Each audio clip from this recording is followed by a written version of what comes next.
Hi, I'm Susana, and this is the Susana Gibb Show. On this podcast, we talk to and promote our Texas friends and neighbors, nonprofits that are doing great work, interesting business people, coaches, and gurus, so we can be better friends and neighbors. In honor of today's podcast, I'm wearing my prom dress from my junior year, which totally fits still if you don't zip it, that is, which is fine. When I wore this dress, I obviously danced the night away because I have holes under both armpits. I'm pretty sure my mom didn't sew it that way, right? Remember when our moms sewed our dresses? My date dropped me at my friend's house, and then my ex-boyfriend came over, and I kissed two guys in one night, which was pretty epic. On our socials, we asked you for your prom stories, and from wearing baby blue tuxes to how now, as adults, as a service to the kids, the parents park the cars for the kids and they keep all the alcohol they find. Other stories of dates throwing up, stories of dates crying in the bathroom all night, eventually marrying your prom date. So many good stories, which is why I love our next organization. They're giving kids their own epic stories who might not otherwise have them. Before we dive into today's episode, I want to take a moment to thank our sponsor, which is us, Gibb Insurance Services. We're based right here in Dallas. Gibb Insurance Services has been a trusted partner in protecting what matters most to Texans for over 3 decades.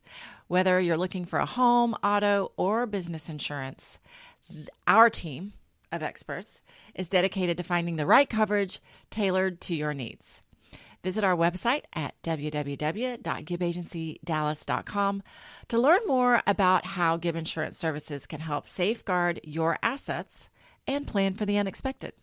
Because when it comes to protecting your family and your future, you deserve nothing but the best.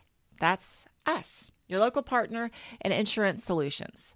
Stick around to the end for the insurance tip of the week, too. And, oh, hey there, Texas friends and neighbors. Before we get really started, I want to remind you of something important. Your feedback means the world to us. If you've been enjoying the conversations, insights, and stories we share on this podcast, please take a moment to leave us a review. We'll even read them on the air, like this one from Suburban Girl. Lots of interesting people. I have been listening to the podcast for about a year now, and one of the best things about it is that all of the guests are so different. I have learned about people and things I would never have heard about otherwise, and she also notes how much she likes the insurance tip of the week. It reminds her that she needs to get her coverages reviewed when renewal time comes. Thank you, Suburban Girl. Your reviews not only help us improve and bring you even better content, but also help others discover our community here. Whether you're listening from Dallas, Austin, or anywhere in the Lone Star State, your thoughts matter. So please take a minute after this episode to leave us a review on your favorite podcast platform. And if you haven't already subscribed, so you never miss an episode, please do. We can continue to grow as friends and neighbors, sharing in the richness of our Texas spirit. And now, on with the show. All right, tell everybody who you are and what you do, or what you do and you're not doing what you really do. When I'm not doing what I'm paid to do. I'm Kalen Ruiz, and I am the chair of the Prom Dreams Ministry at University Christian Church in Fort Worth. So explain a little bit more about what the Prom Dream Ministry is. That Prom Dreams Ministry. Yes. So Prom Dreams Ministry started about 14 years ago as a ministry of UCC, and what we do is provide prom dresses, shoes, accessories, purses, jewelry to kids in the Fort Worth ISD for free for prom dress to attend prom. So we up until this year we're open for business or advertised to the schools in the Fort Worth school district only. This year we opened it up to all high schools in Tarrant County. So we have open hours in the spring, typically for about 8 weeks. We open 1 day a week for 8 weeks. And we advertise to all of the counselors in the high schools that these are our opening days and hours, and get volunteers to come and work the boutique. And then the kids just come shop. And we averaged about, 15 to 20 girls every day that we opened. And this year had over 220 girls that came through the boutique to find prom dresses. Oh, that's so cool. We also opened in the fall for about 4 weeks for homecoming. So it's not quite as busy, but and that really just started because of the donations we were getting. We were getting a lot of shorter dresses donated, and so we were like, hey, we have the inventory. Why not open it up for another event? So that's kind of our goal too going forward, is to be open more often, because there's always special events around schools, banquets, and graduation, and different things like that require dresses that are a little bit fancy, and they're expensive. Not everybody can afford them, and so we don't want kids who want to go to these events to feel like they can't attend because they don't have anything to wear. So I saw a stat that said 53% of kids do not go to prom. And really? I would think, and I would expect probably not all 53%, but I would even imagine a good percentage of those people is because they don't know what or can't afford a dress. Yeah. It's pretty competitive too. Like I manage our Instagram account, and I try to, I go find all the high schools, to follow, just to kind of put us out there so people know about us. And every school, I won't say every, there's a lot of schools that will put Pascal High School Prom 2024. They create an Instagram account so that girls could go, and it's a private account. And so the girls that are going to prom post the dresses that they were going to wear so that nobody else takes the dress. Yeah. Wow. It was fascinating how many accounts I found like that. And it's like, wow, it's pretty competitive.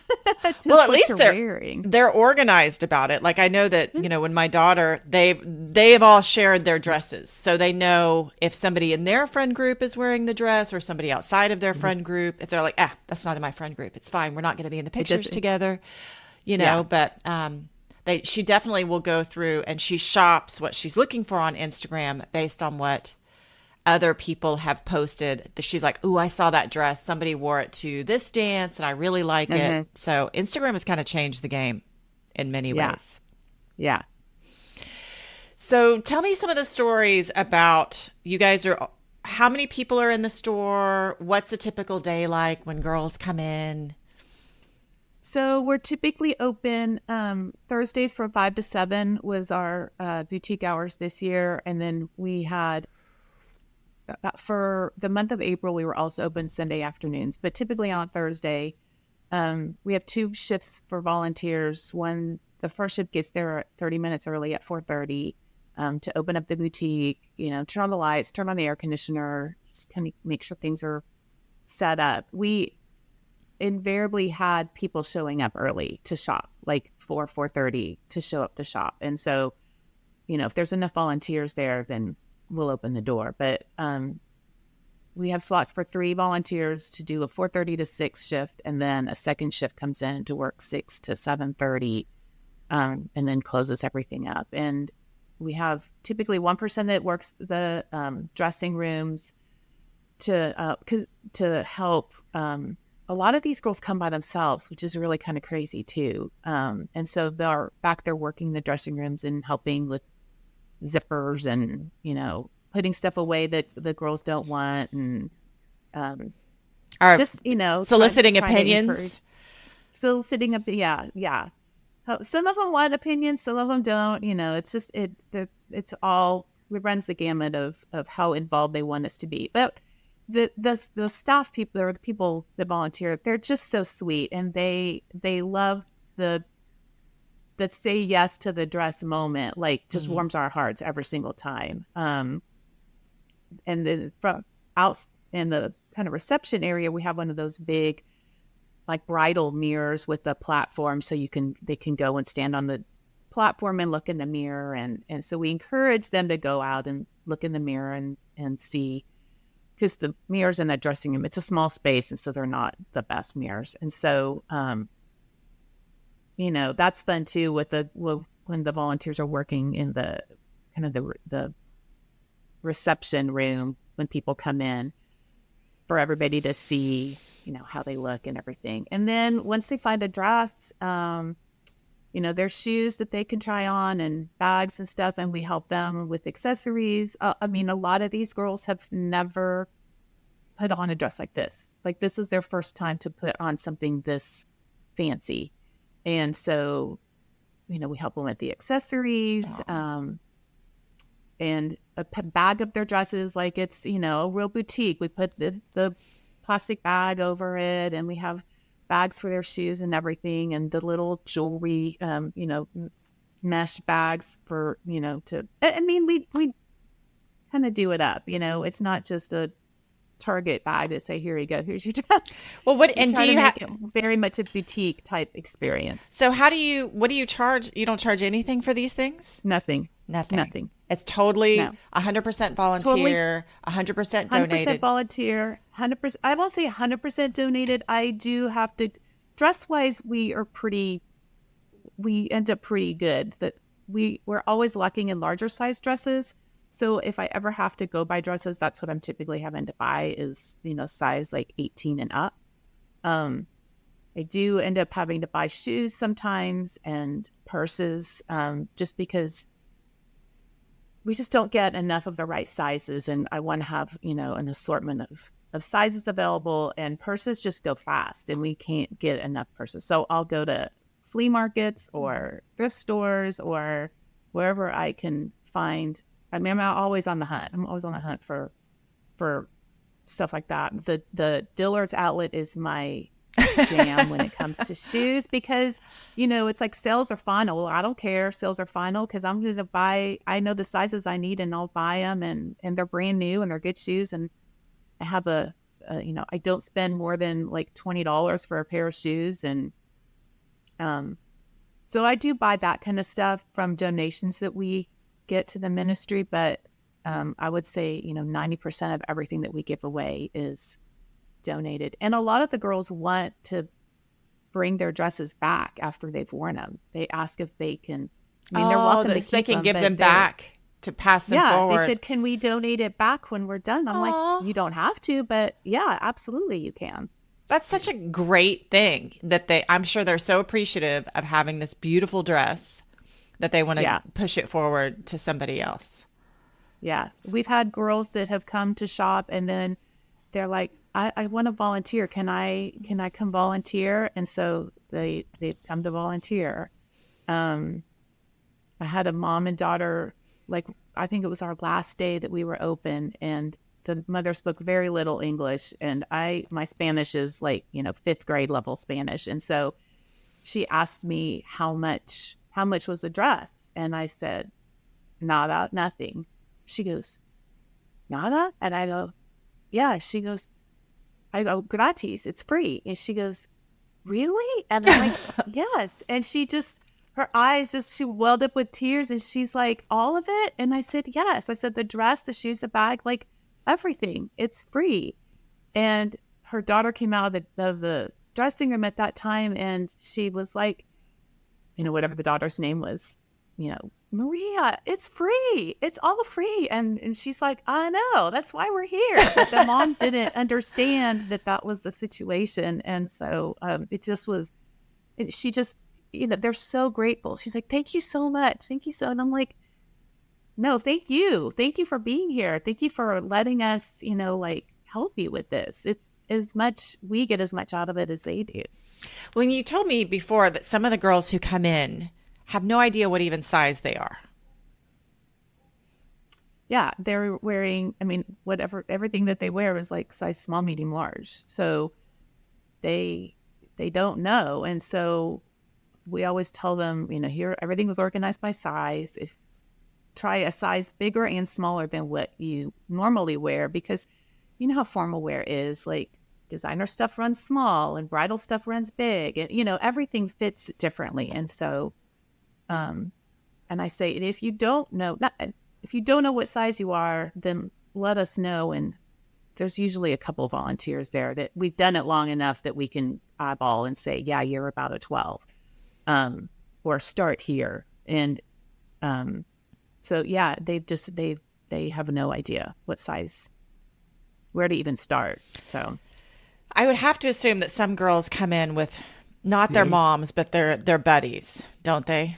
Mm-hmm. Oh, yeah, a lot of them do. A lot of them come in a group. One of the first weeks we were open, a group came in. I think they were from Fort Worth Academy of Fine Arts. And they found their dress probably in the first, 30 minutes, but they stayed the entire 2 hours just playing and trying on dresses.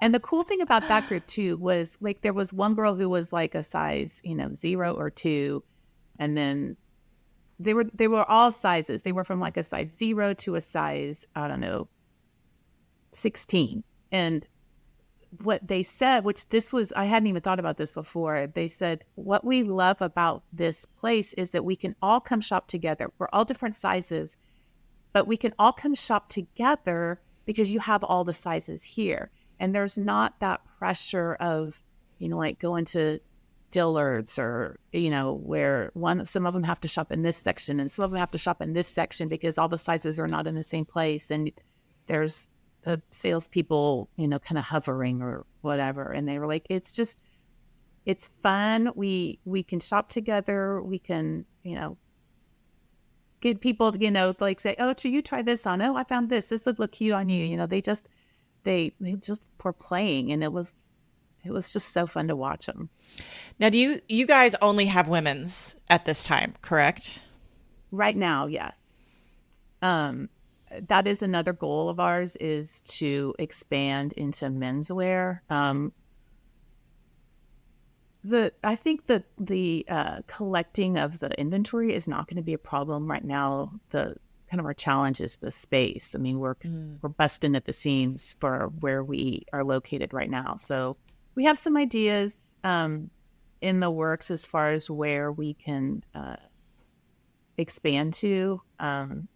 It's going to need some work. Right now we're in, the church owns a duplex right next to the church building, and we're in the upstairs apartment is where the boutique is. But there's a garage apartment behind that building that right now we're using for storage, for overflow, for dresses. And so our goal is for that space to be kind of the men's shop. But it needs some work. There's no AC up there, and it's you gotta get some AC working. It's a bit rough. So hopefully by next prom season we'll have that all worked out. Now, you also told me a story about a client shopper who came in and they had never worn a dress before. Yeah.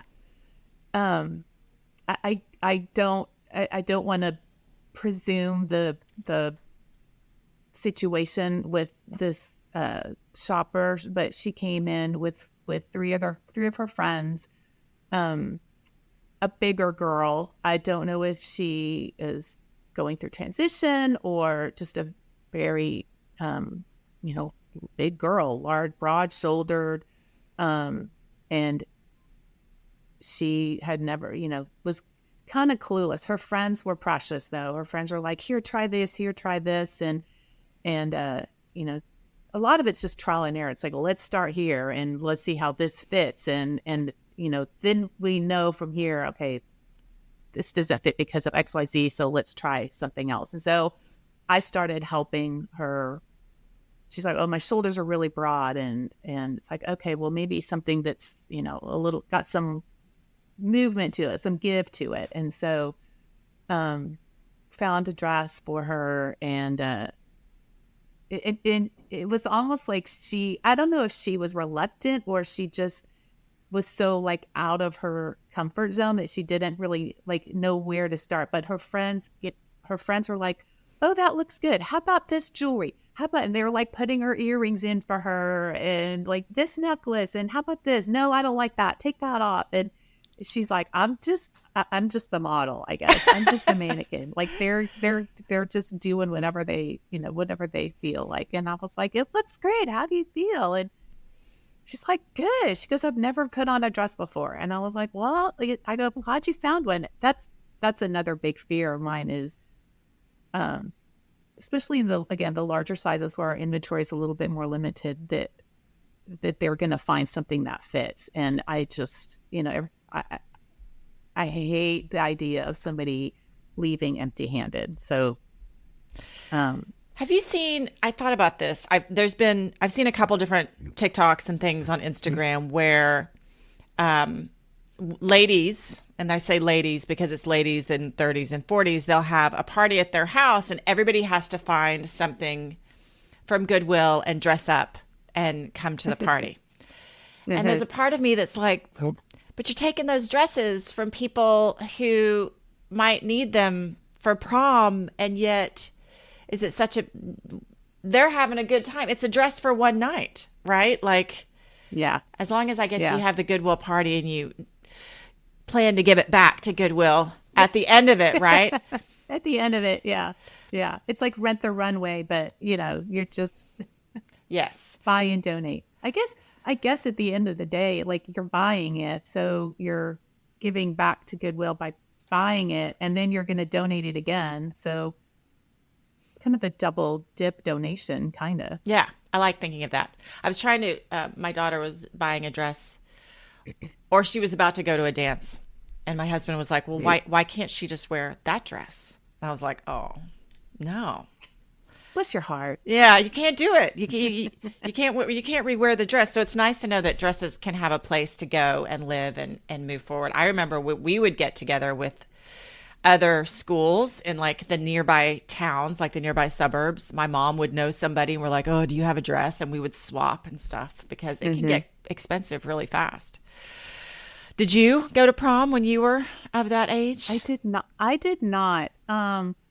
I was in the band, so I was a little bit of a nerd, and we had a band formal, and so that was our kind of excuse to fancy and get fancy and dress up. And my mom actually made my dress. Oh, my mom made one of my dresses too. Yes. Yeah. That was back in the 80s, and so there's no way my mom was going to spend however much money on a dress like that. So she made it. It was like a powdery, not powder blue, but kind of a like slate blue color. It actually was, I mean, I remember it now. It was not the kind of big confectionery 80s type prom dress that you have in your head. It was not quite so over the top, but yeah, she made it. I always heard that the band kids had some of the best parties. Like you guys were like under the radar as like the band nerds. I told my daughter that. I was like, dude, they're having some of the best and craziest parties. There's music, there's dancing. They're having a good time. They were pretty good. Yeah. They were pretty good parties. Yeah.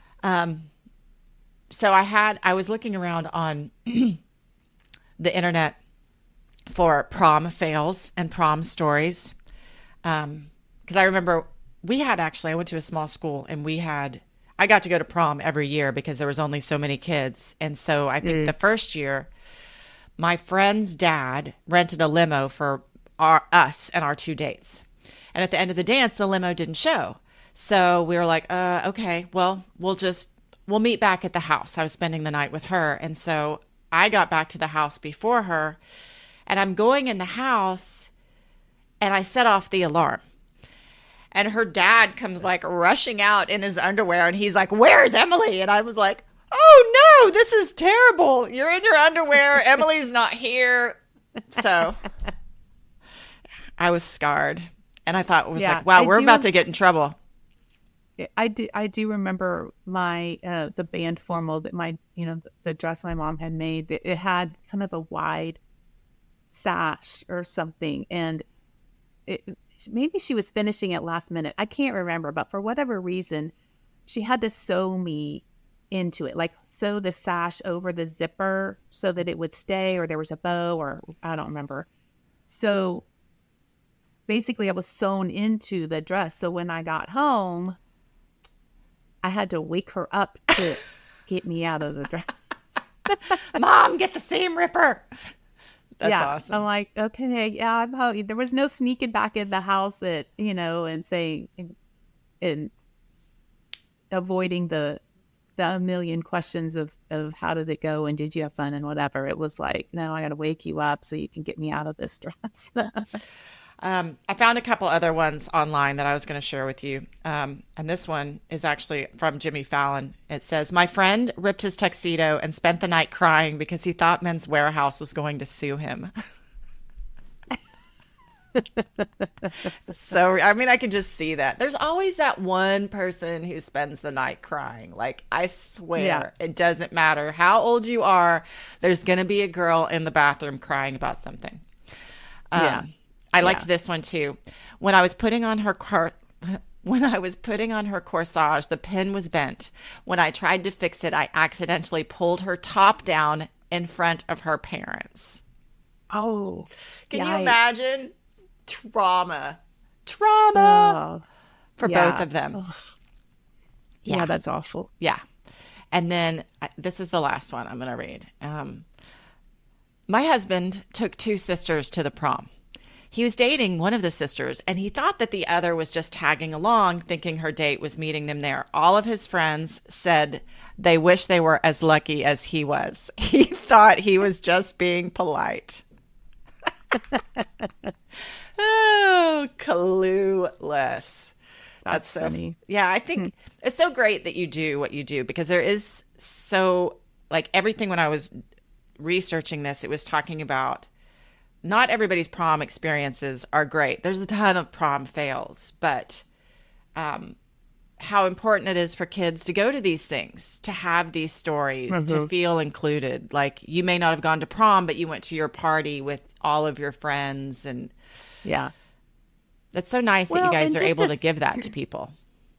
And just to celebrate the fact that you finished, we completed we made it to the end of the year, and we can celebrate something. I've been thinking, and I haven't done the research, but like the origin, so to speak, of prom and what even the word means. Like, I don't even know, like, where. Oh, do you know? It's a promenade. Actually, I saw that. It is. Oh, okay. It is the presentation. People used to go dress up and walk through Central Park in their finery, like on the Downton Abbey or whatever, when they would go promenade through the park and be on display. I guess have a Bridgerton moment. Yeah. Okay, that makes sense. Makes sense. But were you going to go with something you didn't even know where? I felt like there was a second part. I was just curious, like how, like what the origins of it were, and the word prom. But just the fact that it's a celebration kind of the end of the year, and with your high school friends, and celebration. Everybody should be able to go do that. Yes, they should. Yes, they should. I love the work that you're doing. How can people find you, especially if they want to donate? What's the best way to get in touch with you guys? So UCCFTW is the website for our church, University Christian Church in Fort Worth. And there's on the ministry page, the outreach page, there is a little blurb about Prom Dreams. You can make financial donations there. We also take donations of gently used dresses, shoes, bags, jewelry at the church. We're under construction right now, so where you take it to donate is a little flexible or up in the air just because we're under construction. So I would recommend before you come to bring a donation, just to call the church and find out if there's a space to take them right now. During normal times when we weren't under construction, they were always taking donations, but it may be a little bit different now. Okay. So I would call before you go. And then there's also an email contact for the coordinator that works for the church if anyone's interested in volunteering. Or, I know there's a need for dresses that are outside of Fort Worth. So another way we've talked about expanding the ministry is to take it on the road and do a pop-up shop. So if there's a school in, Dallas or wherever, Denton, wherever that feels, that wants to do that, then they can reach out to Melanie and say, hey, I'd love to do a pop-up shop. And, we can talk about doing that, because I know there are some other places that do this, but I couldn't tell you where they are, to be honest. I'm going to post some on our website at gibagencydallas.com, because I saw a couple. The Dallas Public Library hosts one. And then there's another one, and I can't remember. It was like it's a girl's name in there, but we'll post all that on the website too, with your information as well, so that people can find resources maybe where they are. Yeah. Yeah. Thank you so much for having me. Yes. This has been a treat. I enjoyed it. And then do you have an Instagram page too, correct, or no? Yes, it is. Oh, geez. It's UCC _Prom Dreams, I think is what it is. Okay. I should have had that handy. And my phone is across the room. So that's all right. We'll post it. We'll find you and we'll post it on the website as well. Yeah. So Thank you so much for being here. We appreciate having you and all the work that you're doing to make these kids' prom dreams come true. That's right. Thank you so much. Yeah. Take care. I love that. Once my girls don't need their dresses anymore, I know where they will go. And there are other organizations like this one. Go to our website, gibagencydallas.com, for more listings and how you can help or get involved. And now, our insurance tip of the week. If you have a Farmers policy and your home is close to $1 million, then Farmers is likely not going to renew.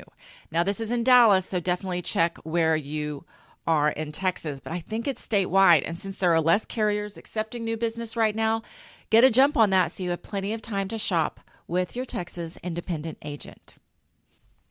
Also, look, how cool is this? 3 years ago, one of our goals was to win this award. We wrote it down. We didn't even know how to apply or qualify for it, but thank you again for this. We are so honored. It is truly a testament to goal setting. All the feels, you guys. Thank you. Thank you again for being here with us. Join us next week as we shine a spotlight on our Texas friends and neighbors who are making a difference. From nonprofits tackling local challenges with unwavering dedication to businesses that redefine entrepreneurship, coaches who mentor the next generation of leaders, and gurus who share wisdom that transforms lives and changes. Please give us a review on Google or wherever you get your podcasts. Thank you again for being here, and we'll see you next week.